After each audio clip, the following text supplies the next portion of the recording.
This is way better than we thought, as we have some huge updates to go over today surrounding the Toronto Blue Jays' pursuit of one player in particular. But a new report from Jeff Passan has dropped. Really, not only are things better than we thought, but they are coming from the most reputable reporter in the MLB. We're to break down exactly what these reports are, but also discuss a ton of other updates, including some moves that happen around the MLB that have big implications going forward on the Toronto Blue Jays. A ton to go over today, ladies and gentlemen. But before we get into it all, if you guys are part of the percentage who aren't subscribed to the channel, quick reminder to hit that subscribe button. You guys have an absolute piece for the support, folks. A lot to go over today, and I mentioned it just then. Things are better than we thought, and that's been a common theme thus far, according to reports from free agency. But this time, we have some big news to go over. Now, you can see this here. I want to preface it with this. You can see rival executives consider the Blue Jays to be favorites to land free agent outfielder Kyle Tucker per Jeff Passan. Yes, we're going to have a full article, but Jeff Passan came out and doubled down, or not doubled down, I guess, confirming some of the other reports and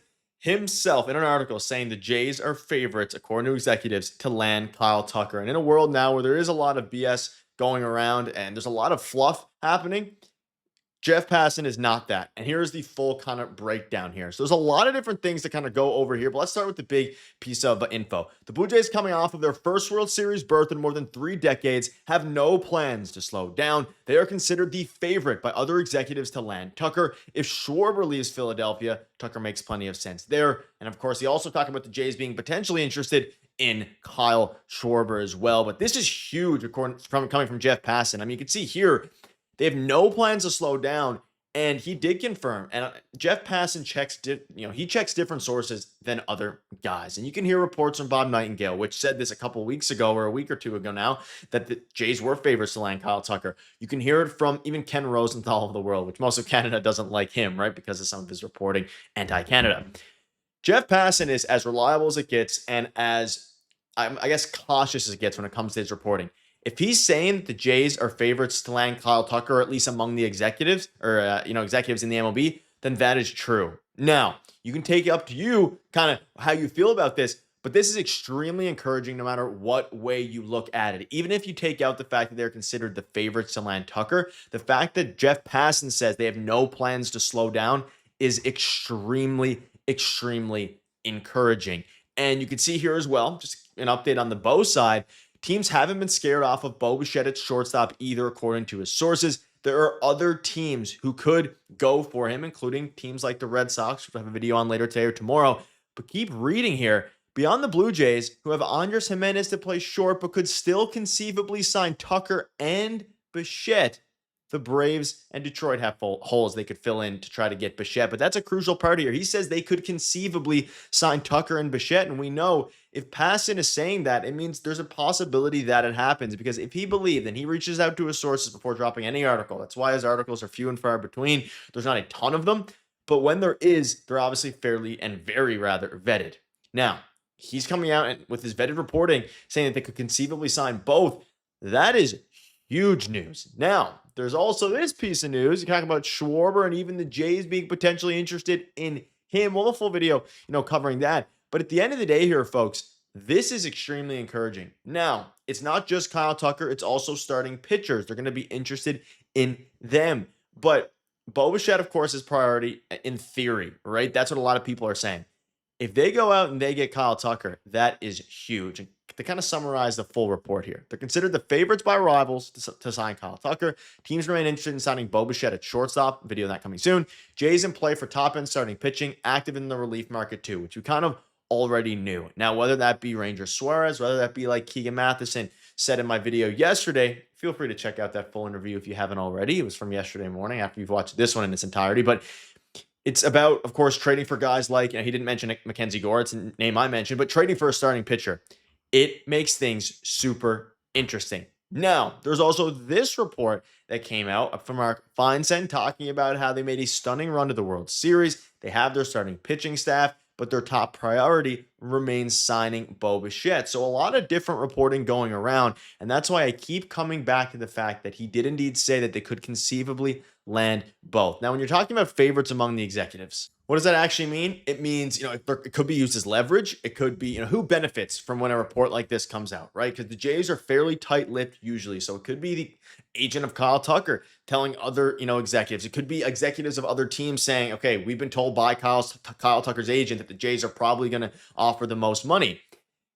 There's all these things that are possible, right? But at the end of the day, it is fairly interesting that it's happening. And we also had Jim Bowden a couple days ago come out and say that Kyle Tucker is a great fit with the Blue Jays. And Jim Bowden is hearing that they're really interested in him. And there's been a million reports, including one confirmed by Ben Nicholson-Smith, that they are interested in Kyle Tucker. Keegan Matheson came on my show and said they're interested in Kyle Tucker. It is real. Now, the reason it's even better than we thought is not just because Jeff Passan himself is confirming all of these great things, but there is more than that.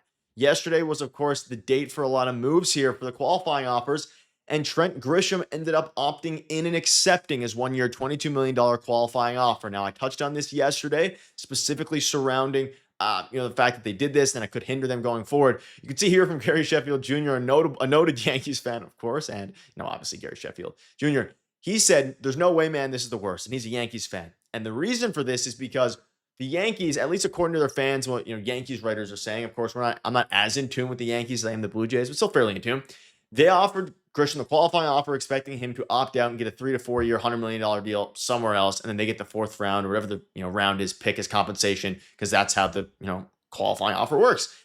They didn't expect him to sign it. Now, by him signing it, among a couple other guys, including Shota, Glaber, and Brandon Woodruff, like Brandon is really good, right? That's great for the Brewers.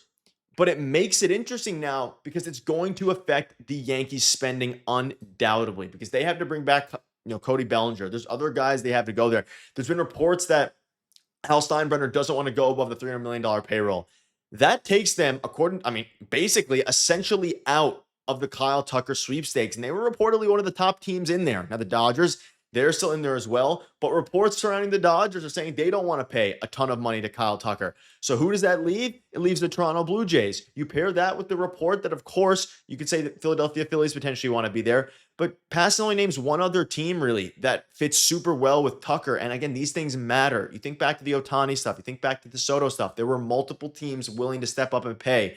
And at a time now where clearly something's going on with the market, if all these players are accepting qualifying offers, whether that be the uncertainty of 2027, whether that be teams trying to lower their payroll, being worried about a potential salary floor, a salary cap coming through the new CBA agreement after this upcoming season, the Jays are in the middle of it and they can take advantage of it. And for the first time, I truly feel like they're actually the favorites to land someone. You can see this here beyond the Yankees, who would like a return engagement with Bellinger, particularly if Trent Grisham rejects a qualifying offer, which he did. The Blue Jays see him as a perfectly good alternative to Tucker. So, of course, the Jays are involved in Bellinger as well, but I think the Yankees are going to go all out on Bellinger. There's a lot of different things here, and I think if they don't go out and get Tucker, they're probably going to go out and try to get Bellinger. If they don't get Bellinger, they're going to try to trade for a bat, but it's all good stuff. Executives see the Jays as favorites, and of course, we know, if you watched a video yesterday, Tiedemann was the only player who was placed in the 40-man roster, which means now for the Rule 5 draft, they have a lot of prospects available there, but